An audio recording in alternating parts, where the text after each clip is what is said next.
আল্লাহর বার্তাবাহক জিবরাইল কোন এক রাতে আমাদের মহানবীর নিকটে এসে বললেন, হে মুহাম্মদ, আল্লাহ বলেছেন তুমি যদি চাও তাহলে আমি এই পাহাড়কে স্বর্ণের করে দিতে পারি, আর এই পাহাড় সবসময় তোমার সাথেই সবখানে থাকবে।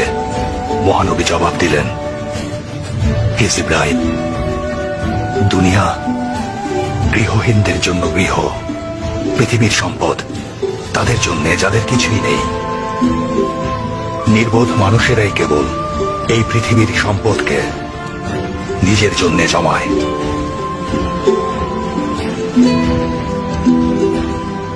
আমাদের মহানবী এটা শিখিয়েছেন ওনার নির্লোভ জীবনধারা দিয়ে। যখন উনি মারা গেলেন, এক মুঠো জব আর কেবল একটি ছাগলের লোমের জামা, এইটুকুই ছিল ওনার সম্পত্তি, আর কিছুই না।